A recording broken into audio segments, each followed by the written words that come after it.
warm, warm welcome for Dr. SOWMIYA RANI for their expert talk. So, in this in this series, I would like thanks to our coordinator Mahenji, who is working as IQAC coordinator. So, before proceeding further, I would like to introduce our worthy speaker, ma'am. Ma'am is currently working as editor at Editage and Cactus Communication,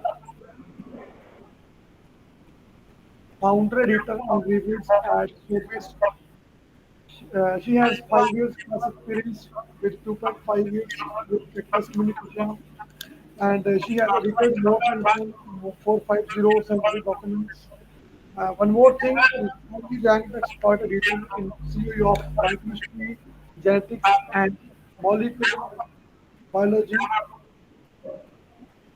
Beside of this, she is invited as part of Parent Institute. Ma'am has also worked with various Germany, and she has also got many because that scholarships like CSIR, IQAC, and simply teacher that also published more than 20 papers in journals. So, in a compiled way, in a compact way, I'd like to put that I have done already so much work with all kinds of things in case of review, in the case of publication. So, once again, ma'am, thanks a lot for accepting our offer. So, kindly proceed back to you. Yes, please. Thank you for that wonderful introduction, Dr. Amandeep. So I'm very glad we got to meet on LinkedIn and we could make this happen despite some glitches here and there. So let's dive right into the session. I'm presenting my screen. Please let me know if you're not able to see it or if you're not able to hear me. So is my screen visible? Can you all see my screen? Yes, ma'am. Yeah, yes, it's visible. Great. Ma'am, please, So just proceeding further, I would like to say that if feasible of all, can we take a screenshot with all happy faces? yeah, sure, definitely. I think maybe at the end of the session we'll do that. Will that work? Yes, definitely. Okay, great. So let's go into the session. Yeah.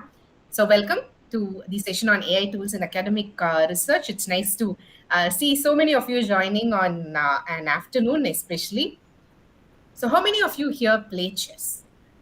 If you ask that question to me, I'm definitely not an expert. But then, if some of you are experts, you must be familiar with this name called Garry Kasparov.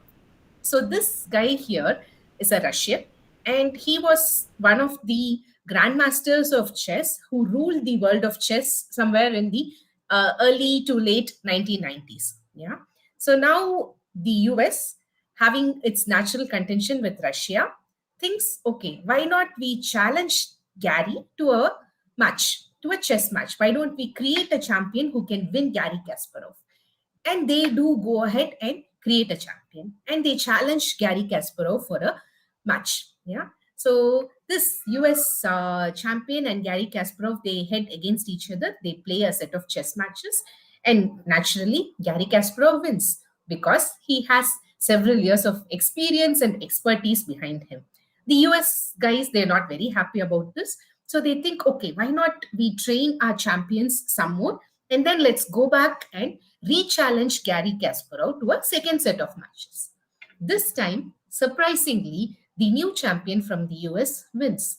The whole world of chess, its players, the audience, everyone is stunned because the champion was not just a man sitting here, but rather the brain behind the man was the computer here. So this representation here is one of the first supercomputers that came into being. It was developed by IBM. Yeah. So this computer was known as Deep Blue, and for most of us who were a part of or who were older enough to understand these consequences, Deep Blue must have been our first encounter with artificial intelligence. Though the word was coined way back in 1965, we have crossed around 6 decades of artificial intelligence in different forms now, our first very interesting encounter was through Deep Blue. And then there were several developments in AI, because AI per se is an umbrella term which means a lot many things. It means LLM, it means NLPs, it includes so many other different aspects. All of these are put together under the umbrella term called AI. Now, AI has been advancing through all these years since the 1990s until 2022 as well. But not every day that the layman was talking about AI. Something changed around November 2022. It was the advent of one specific AI tool called ChatGPT.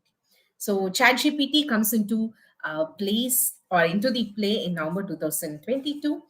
It was from a company called OpenAI, and interestingly, Elon Musk was one of the early investors into this company. He comes out of the company in 2018, and 4 years down the lane, they have this beautiful product the entire world is talking about, ChatGPT.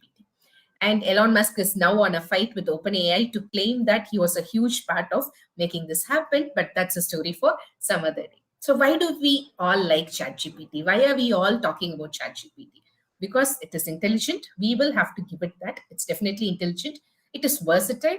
It can converse with you on any given topic. It is not limited by sectors. It can hold human-like conversations. So after the advent of Swiggy, Zomato, and all the different services, chatbots are not something new to us. But the chatbots we were used to until November 2022, they were very, very limited in their intelligence. They were very limited in the way they can hold conversations. This changed with ChatGPT. And because ChatGPT stood on the shoulders of giants like Chrome, Google, and all the other different companies, it started out as a multilingual product, which meant people were able to connect with it better in their own languages. It even included a few of the most prominent Indian languages as well. So how is ChatGPT different from Google? So in Google, when you ask a question, Google brings up sometimes lakhs, millions of different resources from where you can get the information. But the onus is still on you to visit those different links to gather the information. But unlike Google, in ChatGPT, all you have to do is just ask a question and it gives you a ready-made answer in the format you want, in the length you want, in the tone you want, in a style you want. You get to control the output. You get to have a desired output with very minimal human input and very minimal efforts is what makes ChatGPT so popular. Yeah. So the recent story about ChatGPT is that it's kind of becoming dumber. It is not giving out as intelligent replies as it used to a few months back. I haven't actually compared, using the same prompts twice, so I'm not able to comment on that personally. But maybe there happens a lull as technology moves forward. So what is ChatGPT at its core? So at the core, ChatGPT is a large language model, just like the different models we have had so far. So large language models are nothing but artificial intelligence algorithms which use deep learning techniques, which means they cannot create content on their own. They don't pull information out of thin air, but rather they teach themselves, they learn from the large amounts of data information available already, and they are able to process these large chunks of data and information into forms we need, into forms which can be easily understood. Yeah. But having said that, remember that ChatGPT or any other generative AI for that matter cannot create content. It cannot really analyze the content to see if the content is right or wrong. So whatever has been fed to the system, it can only spew it out back to you in a different form, which means the biases that are inherent in the data and information we already have on the system will be reflected on ChatGPT. So we as humans have a lot of biases. We have biases towards races, we have biases towards subjects, we have biases towards different theories, hypotheses, gender bias, name anything. We just have such a huge number of biases as humans. And the information we have generated so far will inherently have all of these biases in them. And ChatGPT learns information with these biases and it gives you back information which in turn will have these biases. So at the end of the day, the point here is, yes, ChatGPT is great. It gives you good information, but always take the information with a pinch of salt. It need not be always neutral. It is not always accurate, as we have seen in case of several different aspects. Say, for instance, lawyers who have gone ahead and used examples from ChatGPTs for their cases, only for them to be called out by judges because ChatGPT came out with beautiful case examples which were totally false. And ChatGPT is still not equipped enough to check for the accuracy of the information it provides. It cannot really give you a very comprehensive reference list or citations, which means there should be a human component to recheck what is provided by ChatGPT. So on that note, I'm Dr. SOWMIYA RANI, and at this point in time, I enjoy doing three things in my life. The first is parenting a 9-year-old. The second is that of being an editor in a company called Cactus Communications, as Dr. Amandeep mentioned. So I have been associated with this company for close to 3 years now. The third is that of being an entrepreneur. I donned this cap pretty recently, and I do enjoy doing it. So what do we do, or what do I do on a daily basis? So we help researchers, students improve their publication footprint through helping them through empowering them in the form of webinars, workshops, and also supporting their manuscript publications through editing services. So we basically don't write your manuscripts, but we help you with everything else: proofreading, formatting as per journal guidelines, cross-checking, and everything. We are also very interested in working closely with the associations, with different institutions like ISF College of Pharmacy, for instance, in helping them improve their research scores for different accreditation processes. And we are proud to say we are one of the young women-led startups which have been incubated with NSRCell, the entrepreneurship hub at IIM Bangalore. We are also co-incubated with the Kerala Startup Mission. So with that brief introduction, and of course, I work with AI tools day in and day out as an editor and also as a speaker. And this list of tools, this presentation has undergone several iterations, has undergone several changes through the past months. So when it comes to academia, when it comes to research, there was a time when publishing was considered good. Okay, so you're a researcher, you not only do research, but you also publish papers. Good, awesome. Then came a time when the necessity of publishing was enforced, as in you have to publish if you want to thrive in academia. If not, you perish. Then we moved on to an era where just publishing was not sufficient, but rather you have to publish in high impact journals. And now we are at a phase where you're expected as researchers to publish in high impact journals and also publish often, which means there's a huge emphasis and also a huge stress around publishing. So this is a bit older data, but I hope it still holds true even to this day. So a survey done by Nature in 2016 shows that a researcher spends the major amount of time in writing, creating content for teaching, and also trying to publish. So if we could help researchers manage this close to 50% of their time demand through the use of AI tools, that will ease out the pressure on all the other things that a researcher should be doing. It will give them more time to focus on research, focus on students, focus on connecting with students, which is a huge challenge at the moment. So today's session will be focused on introducing AI tools that can help you with the different aspects of writing your scientific manuscripts. So the first tool, ChatGPT itself, ChatGPT is not that bad when you're looking at it as a source of creating frameworks for your paper. When you have certain questions, certain very basic questions that you want answered before you start your paper, you want to quickly rephrase certain sections of your paper, you want to know if you have covered all the different aspects when writing the paper, then yes, go ahead, use ChatGPT. But as I mentioned earlier, take the results with a pinch of salt. Make sure that you vet the data or the content that comes out of ChatGPT for yourself. You do the review. You make sure that the right citations have been included. Don't trust ChatGPT at face value. So how do you get the best out of ChatGPT?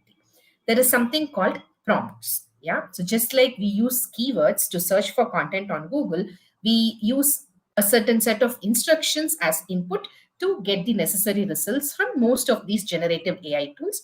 And this input you give to the tools is known as prompts. And there has come a day where we have an entire set of people. You can see them everywhere on LinkedIn who have proclaimed themselves as prompt engineers. The necessity to create the prompts has become so important that becoming a prompt engineer seems to be the most fancy thing to do at the moment. So what is prompt engineering? It's basically giving the right prompts so that you get the right results from ChatGPT. And this I find is one good resource by Dr. Andy Stapleton on YouTube. This will be a great starter if you have not yet used ChatGPT to help you in framing the research questions, help you in framing the outline for your paper and so on, or say to help you in discussing the limitations of your paper, in discussing the significance of your paper. So ChatGPT cannot be asked to write your entire research paper, but you can of course ask ChatGPT to help you with few sections in rephrasing and designing them appropriately. So this is one resource that you should definitely check out to understand how using the right prompts can help you get the right results. But ChatGPT is just the tip of the iceberg.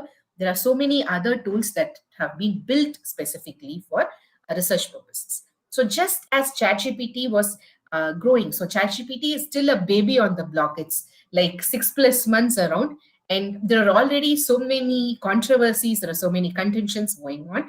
So especially in teaching, it becomes important that we are able to distinguish between ChatGPT generated content and human generated content. That is where tools like GPT-0 have been introduced. So if you're a student and if you're thinking about using ChatGPT to write your assignments, maybe that might not be the best idea, because there are tools which can detect AI generated content. And one of the tools is GPT-0. There are also several other tools, each coming with their own set of perks. And these tools basically are going to be a part of educational institutions, academic research institutions, who want to monitor the generative AI generated content among the different assignments given to students. So diving deep into the different processes where you can actually use AI, the first place where AI can come in pretty handy is in your literature review. So what is literature review? Literature review is basically you finding a set of literature that is appropriate for your research work, trying to read through these literature, trying to compile these literature into easier forms or in perspectives that are in alignment with your work. So there are different types of literature, and say for a PhD thesis, you will have anywhere between 100 to thousands of different papers that you read.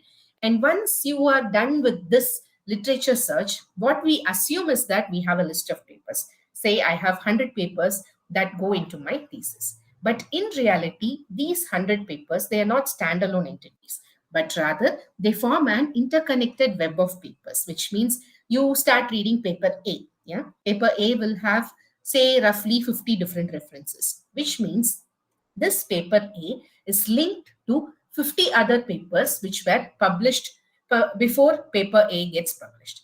And say paper A was published a few years ago, then there will be few other branches of papers which are actually citing paper A.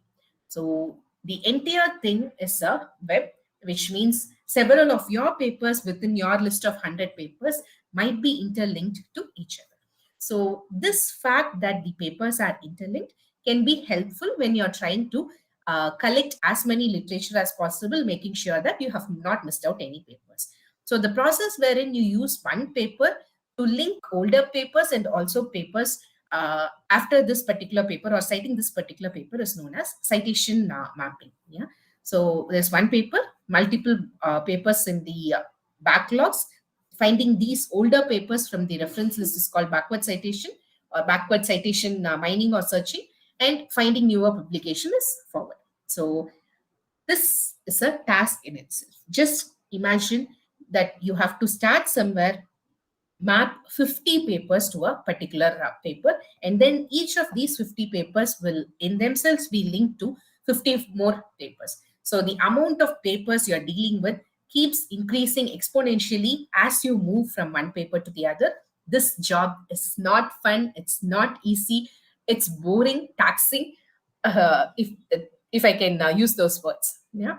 So what if we had a tool that can help you do this? What if a tool can actually look at your paper, pick out the related papers, not just based on the citation, but also based on relevance? So we are very blessed to have been born in an era where we didn't have to go hunting for papers in libraries, where we didn't have to write to authors for papers and wait for the snail mail to arrive with the papers. So we are in an era where at the touch of a button, we can get this done using tools like LitMaps. So LitMaps is literature maps. It does exactly what its name means. So LitMaps allows you to use a paper, a reference paper, to pull out all the connected papers to that particular paper. It also has an interface wherein you can quickly read abstracts right within the screen. You can also quickly navigate to the full text page of the paper if the full text is available, if it is an open access paper. And it also helps you to quickly hover over different references and quickly change the seed paper so that you can create dynamically changing maps, increasingly complex maps of your literature. So the second step after you have collected these thousands of papers is to find a way wherein you can actually read those papers. So on any given good day, reading a paper is like a half-day job, especially if you're a young researcher, and you will have to read the paper from the title to the references and declarations. That's going to take you half a day. Yeah. So what happens if you will have to read 50 papers? That's easily 25 days. And the catch here is that maybe not all 50 papers are really relevant to you. Some of them are relevant, some of them are not really relevant. So how do you find an efficient system wherein you can filter out these papers, read them quickly, and capture only what is important? So that is where a tool called Paper Digest comes into play. So this again has a literal name, it digests papers. So this is an AI tool which can, excuse me for a moment. So this is a tool which can help you convert long, complex papers into text which can be read in under 3 minutes, which means, say you have 50 papers. You can read all of these 50 papers under 3 minutes each. That is like what, 150 minutes, 200 minutes? That's not a bad bargain. So this is a great tool to start using if you want to filter out the papers quickly, if you want to read these papers quickly. But don't always rely only on Paper Digest, because sometimes our focus could be different. Sometimes you want to look into depth into some of the materials and methods. Some papers you're more focused on finding the gaps in literature, which means the entire paper has to be read by you. And also this tool is still in its beta stage. It works well for journals or for papers from certain journals and certain publishers. The same cannot be said for the others. So this works well, especially if the papers are open access, if they are behind a paywall, say, for instance, from some of the papers from Elsevier or papers from Taylor and Francis, this tool might not be your best bet. Then you will have to go back to reading the entire papers. But if this tool can even save 50% of the efforts you put in to read papers, that's still a win. So the third place where AI tools can come in handy is in checking if your manuscripts are complete. Yeah. So when you are talking about original manuscripts, the manuscripts are not just about the main text. So the text between abstract and conclusion is definitely important. But it is also important that you check the journal guidelines and add the front matter and back matter appropriately for your manuscript.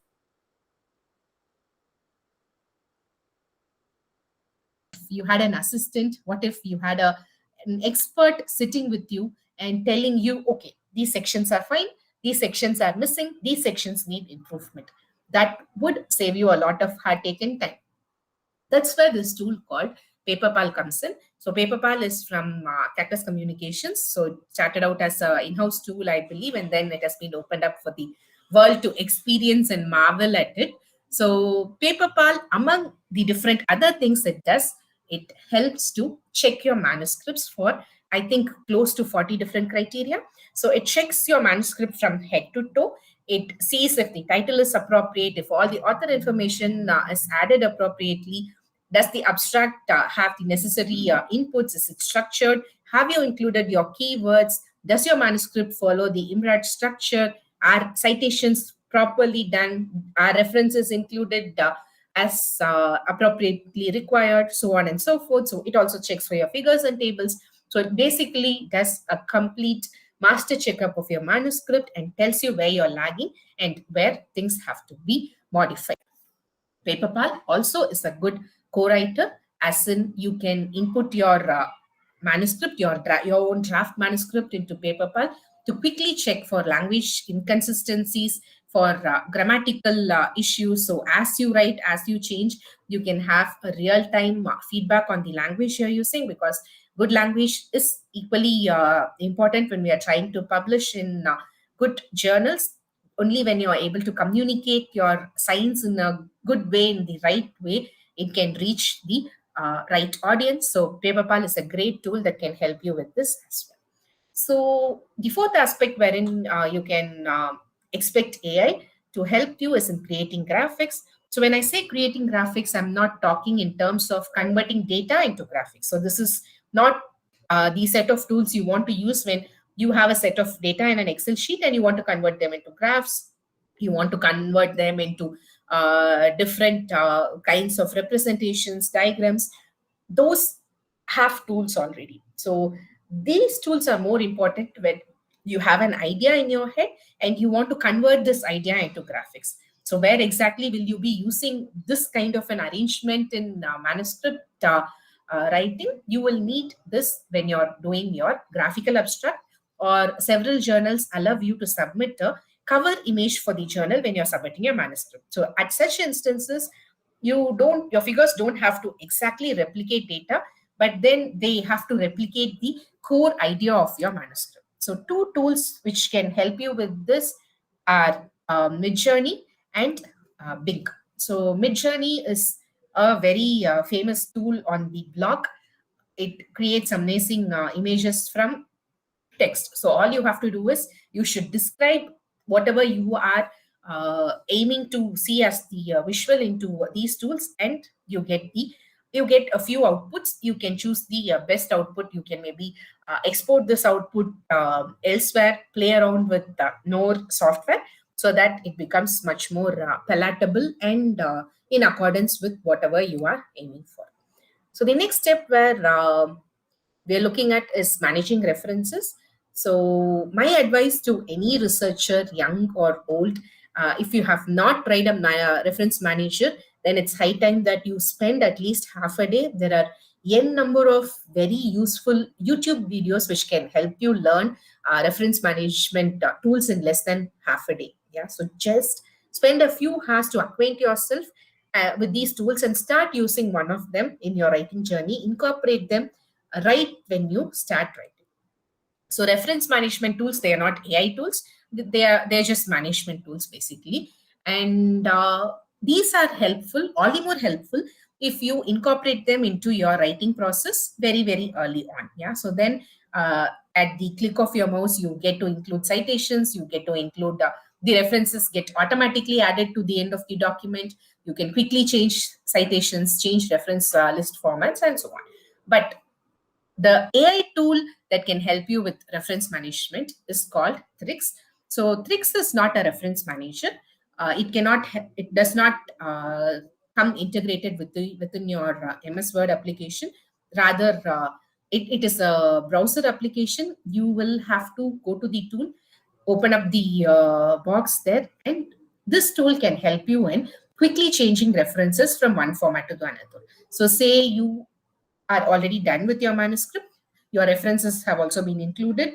Now you want to change to a different journal. So you initially worked for one target journal, you want to change to a different journal. or you submitted your manuscript to a particular journal, the paper was rejected. Now you have to reformat it to journal 2. Yeah. Most of the journals now, they follow something called free format submission, wherein you don't have to format references at all. But there are still some journals that are very strict when it comes to reference formatting. So if you're stuck in such a scenario, then this tool could be of great help. All you have to do is just input your reference list. There'll be a drop down menu where you can choose among the most common reference styles. But even if your reference style does not match with the list, you can still try and convert it into the closest matching style. And then maybe the last set of fine corrections can be done manually. So one huge place where researchers, especially those from non-English speaking countries for whom English is not the first language, then they do face a lot of issues when it comes to creating the manuscripts in using the right language, and word count reductions, rewriting for plagiarism. So all of this becomes a very demanding task for non-English speaking researchers especially. So there are several tools that can help you in doing that. But before we see the tool, one place where you might need a lot of help is in paraphrasing. So what is paraphrasing? We'll have to go a step back to understand what is plagiarism. What is plagiarizing? So if you copy someone's content, the text as it is, into your manuscript, that's plagiarism. If you copy the idea, you're not copying the words, but if you're copying the idea and claiming it as yours, that's plagiarism too. So if you have to claim a particular sentence as yours, it means the idea has to be yours, the words should also be yours. And if one of them don't belong to you, then you will have to cite the original source. And even when you're trying to cite original source in scientific manuscripts, you cannot copy paste sentences as it is just because you're going to cite them as the source. The right way to go about this is to read a paper and convert the content in your own words. Even then, the words are yours, the idea is not yours, so you will be citing it. So this idea of converting someone else's idea into your own words and presenting in your paper is paraphrasing. And many times what happens is, instead of paraphrasing, we try to do something called patch writing, wherein we copy paste content, we just change the order of words, cut down a few of the words, convert from active to passive voices, assuming that plagiarism tools like Turnitin, Authenticate will not pick them up. Maybe they will not pick them up, but your manuscript will look a lot crooked. The language will not be coherent across the manuscript, and that is not really accepted in scientific publishing. So this is an example where you see we have an original text.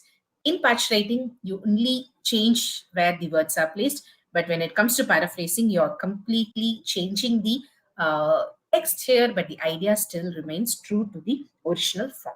So what you should aim for is to be doing this. When you read literature, you will have to paraphrase the content into your own words.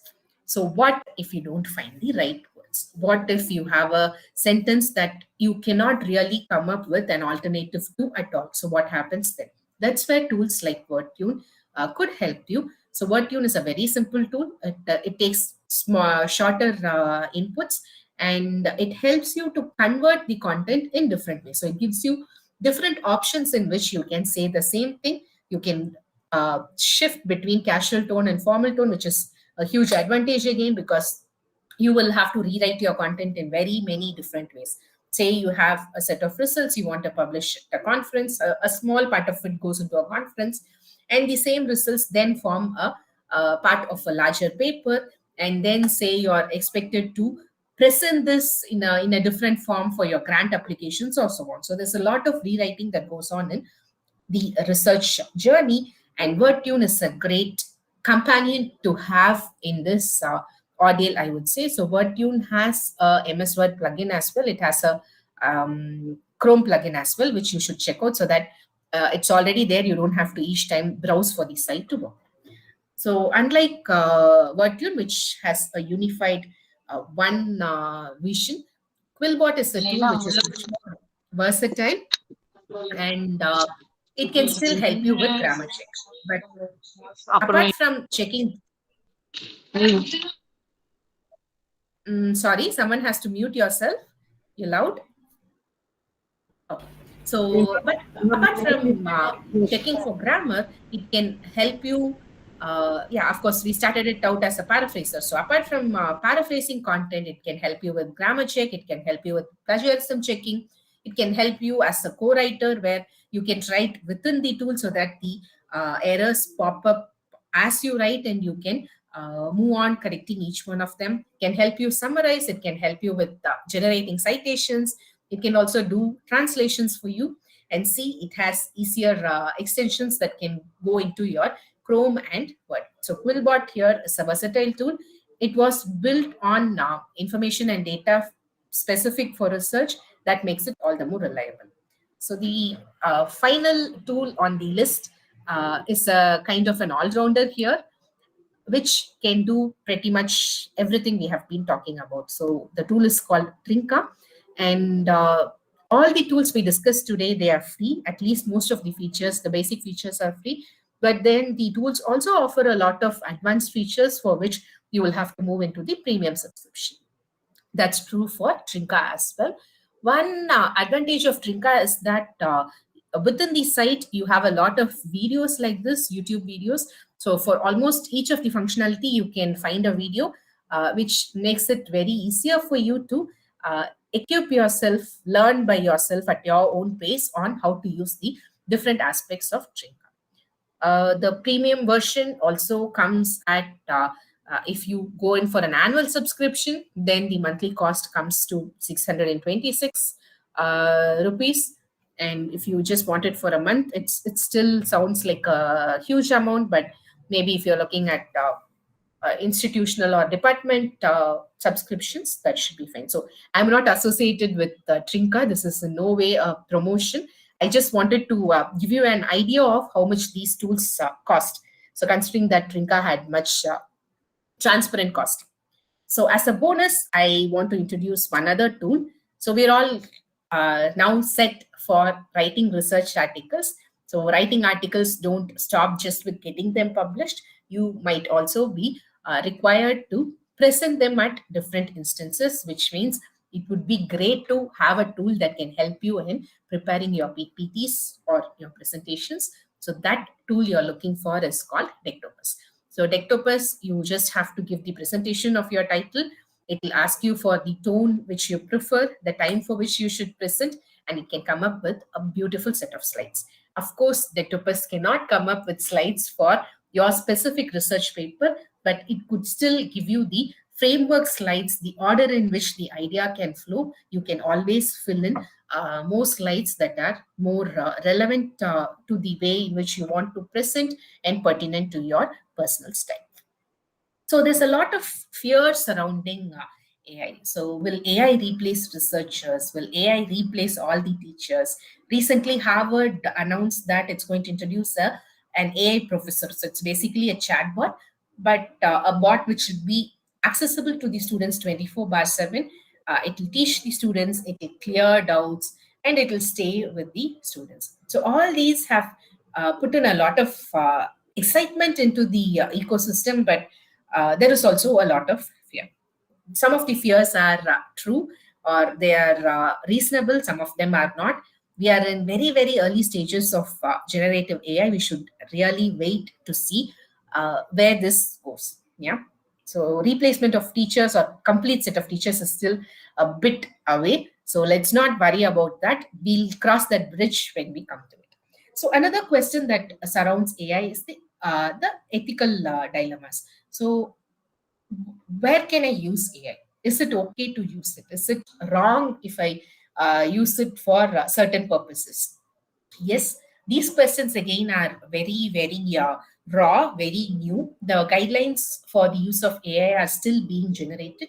The stakeholders are still trying to understand what are the key aspects that we should be looking at, and so on. So, as a thumb rule, if you ask me, I would say don't use AI to generate entire papers, entire submissions, be it anything, be it your grant applications, be it your small assignments as students, as faculty. but use AI as assistance. Use AI to improve your language. Use AI to clear your thoughts, come up with better frameworks. Use AI to create teaching lessons, lessons which are more coherent. And end of the day, always recheck, review, bring in the human component to your AI developed content. Specifically in scientific writing and publishing, almost all the publishers have come out with their own guidelines.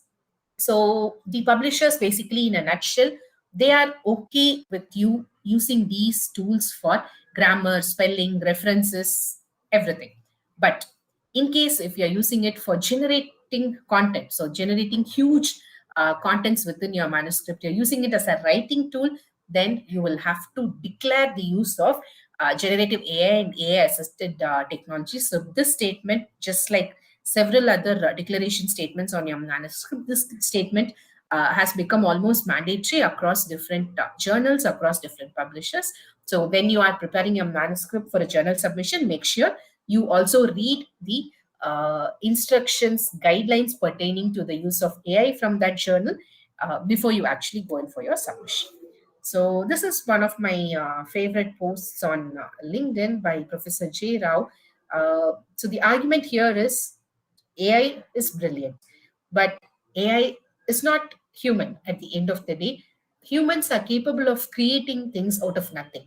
So nobody gave us the components to build a computer, for instance. Nevertheless, we were able to build a computer. So that is the innovation, the creative aspects of the human mind are still hard to replicate. The empathy that we bring, the teamwork that we are able to handle, the way we are able to understand cues from fellow humans just from their non-verbal communication and adapt our responses accordingly are some things AI might learn down the lane, but it is still struggling with at the moment. So we still have a few more years before we are taken over by AI. So let's focus on the good for now. On that note, I would like to end with this quote that AI is neither good nor bad. It depends on who uses AI. So if you use AI in the right way, considering all the ethical implications, then AI could be your greatest friend and aid in your journey towards research and research publications. So I'm pretty much active on LinkedIn. So this uh, QR code here is not to steal money from your banks, but that's the link to my LinkedIn profile. I write there almost every day about different aspects of research writing and publishing. You can also reach me on this mail ID if you are looking for sessions, if you're looking for manuscript editing services, if you have any specific queries, you can always drop a message on WhatsApp on this number. I'm not really good with picking calls because I'm either speaking somewhere or traveling to different venues or just chilling out. But I'm pretty good with WhatsApp. So just drop a message, and I have this habit of getting back to all the messages by the end of the day before I hit bed. So go ahead, hit me up with messages if you have queries, and it will be nice to be connected with you all on LinkedIn. On that note, I'm handing the session back over to Dr. Ramandi. Feel free to ask questions. If you cannot unmute yourself for some reason, go ahead, place your questions into the chat. I'll take it up from there. So, thank you so much, Sova ma'am. You did a wonderful, in a very precise manner. You have Thank you. discussed how, in all, I think all type of the persons who are available in this webinar, they have in mind how this will be a helpful or this will be a, can be a dangerous for the future. But you have made all type of things. It is basically essential as well as this will save you time as well as energy. It will give you a different pathway so that you can proceed for a better way. So, ma'am, before finish this session, can we take a screenshot? Yeah, sure. Dear all, my request to all of you, please on your camera. Yeah, if you can all turn on your cameras, we could get a good picture before we leave. Yes, Balamurugan, I'm please. very happy that you found it helpful. Likewise, Vigneshwaran, Tarun. Yeah, I think, if you ma'am, can nobody is all. ready to.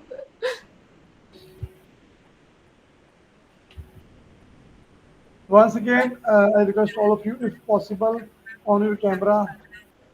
so that we can take a very lovely pic. Yes, yes, Yeah. yes. Okay. Thanks, Ravi Kumar, for being a sport. Thanks, Tarun. It's nice to see faces. Yeah. So we have been seeing screens for 3 years now. Okay.